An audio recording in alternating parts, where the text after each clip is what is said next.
ToyTractorTimes.com is the 2014 National Farm Toy Show with Daryl Cox of Jackson, Tennessee. He's brought a 1/16 scale cotton gin to the show, and really enjoying looking at all the work that you've done here, and wanted to take a tour. Okay.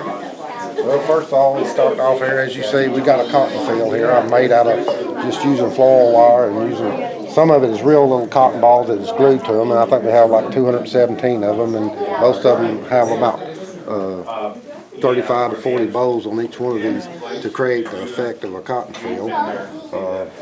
Also I have here is we can cover this cotton picker right here. This is an Alice Chamber. This picker is a 616. It's mounted on a D17 tractor. And one unique thing about this picker, it was you drop the tricycle front end out from under it, and the steering was mounted onto the picker itself. And it was a two-row. This picker was probably built between about 1965 to about 1970. And it was a pretty popular picker. It would do pretty good for the first couple of years. It done pretty good. It wasn't very many of them actually where I came from, but we had a neighbor had one. So another thing here, we cover this billboard here. I cut this out of a old Progressive Farmer magazine ad. It was like a half-page ad, so I cut it out. I was looking for something that had cotton on it, so this was advertising decab cottonseed, and I just pasted it and made a billboard out of it, so it come out pretty neat. And another thing on this, I added these power lines for just some special detail to it to make my scene. The fence here is just made out of little twigs and stuff, and to create the effect of a fence post. And I use floral wire to silver to make the wire fence out of it. We come down here. This is a John Deere Model 22 cotton picker. It's mounted on a 530 John Deere tractor. The tractor itself is an Erdl tractor, but all the rest of it was all custom built out of brass and copper. I used copper to make a big piece of sheet metal, and all the angle and all the rod and is made out of brass, and even the miniature boats is made out of brass. This picker was it ran from probably the mid-50s to about the mid-70s. By then it was beginning to get obsolete because people were going to two-rows about that time, and self-propelled cotton pickers. And so, but it was a pretty good picker. You could pick about 8 bales a day with it if you really hustled it. Now, would this picker have been taken off and the tractor used in the this was rest of the season? kind of like the corn pickers were up north. You could this picker when you bought the picker, it had a set of jack stands that would lift the picker up, and you would take out some of the back braces, and you would just roll the tractor itself out from under the picker, and you just leave it stationary setting, and basically it'd still be all intact. And then we get over here to this model. It's a 416 International cotton picker. Now, this picker was bought by my dad in 1967. It was a two-row cotton picker. That's as big as they built one at the time, just a two-row, but it was self-propelled. It had its own engine, own transmission, own drivetrain, and it was a very good picker.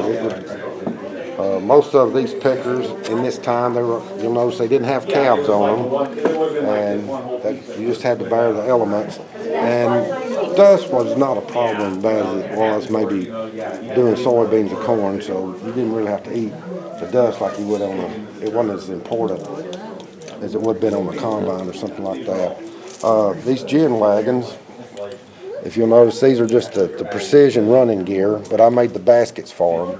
Most of these cotton wagons were built like this. They were tapered on the side, and the fronts were solid. The sides was all screen. You had a set of steps so you climb up the front or climb up the back so you could enter and exit. And then were they owned by the gin and the farmers would pick them up, or the the gin farmers? would own a gin like this would probably own 40 of these wagons, but a lot of farmers had their own gin wagons too. But even at that, you still had the problem during peak harvest time of getting you had to empty the wagons. No matter who owned them, you had to get them empty, so you'd have them ready for the next day. So a lot of times during peak season, the gin had to run, all night. And a lot of times they'd hope for rain, so they'd give them time to catch up. These little sheds were just typical sheds. There was nothing fancy about them. They were just mostly sawmill run with tin roofs. But they were just something to put the cotton in for storage until they could make it to the gin. So where does the ginning process begin? When the cotton come in from the field, this is field cotton, as you'll notice it's full of debris and it's still got the seeds in them. So the purpose of the cotton gin is to remove all this debris, stems, leaves, and we want to remove the cotton seed. As you can see right there, it's pretty tough getting it out of there. It's embedded into the lint of the cotton, or sometimes this is also known as the fiber. And then the goal is to remove that seed and remove all this trash.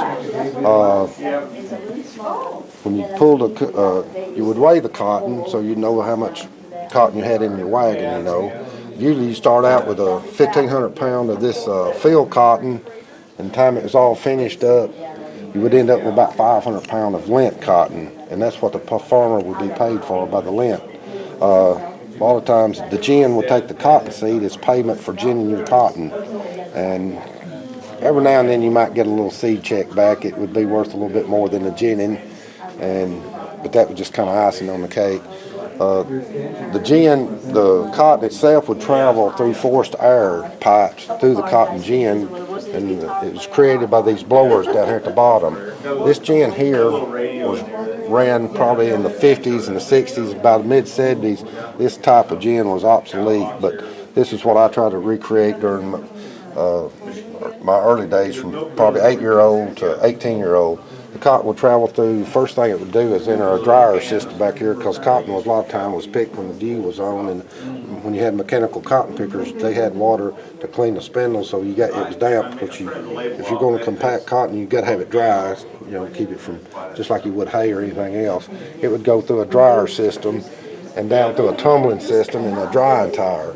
After it left there, it would come back over here to a separator. It would get rid of the air and what debris that was left on the cotton, and come down through a system here.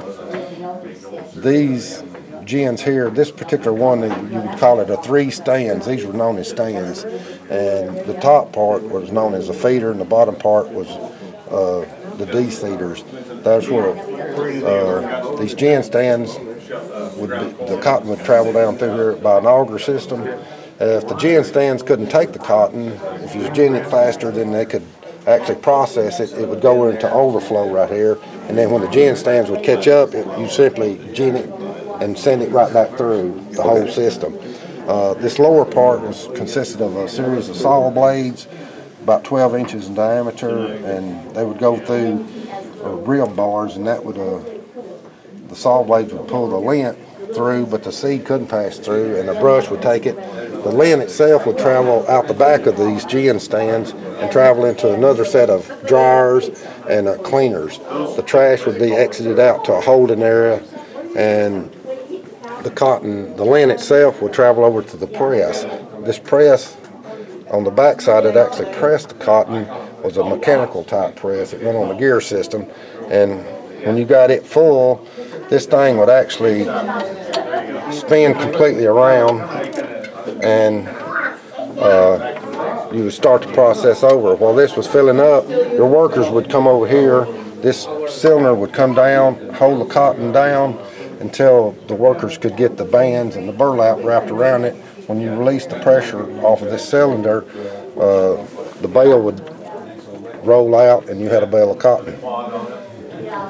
And then this cotton here, when they got it out, they would take it over here, and you would have a hoist system over here, a scale hoist.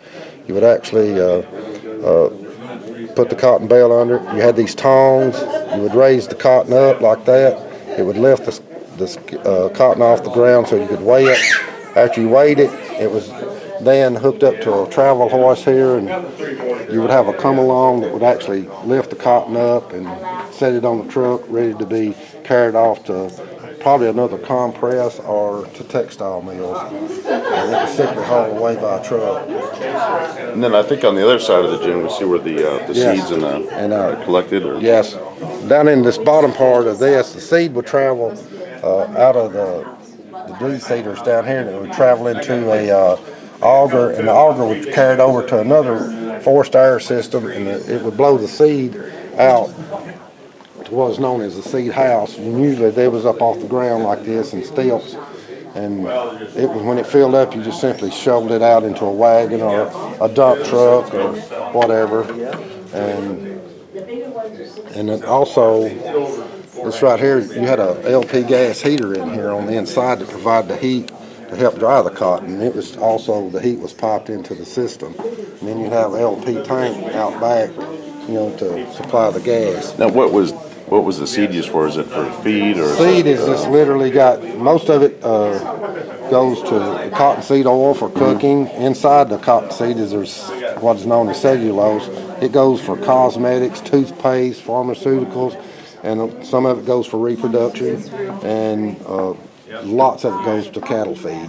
It will be ground up mixed with other stuff. Out the back here, all your roughage and all the scrap like leaves and the other debris, even insects, would be all blown out into a holding area, and that also would go off to be mixed as roughage and cattle feed. Okay. So really nothing about the cotton plant, the cotton itself went to waste. Well, thank you for this tour. It's great to capture the history, and Oh yeah, I've thank had you a for good time. everything It's been great. I've had a that good you time. built. And you play second this year at the, I the placed show? second, and Certainly of course, well I brought deserved. cotton up to Iowa, and it was kind of interesting for the people to come up here and see what cotton was all about. Well, Thank you. congratulations, Daryl, and thank you for sharing a little bit of Southern history. Okay, thank Thank you. you.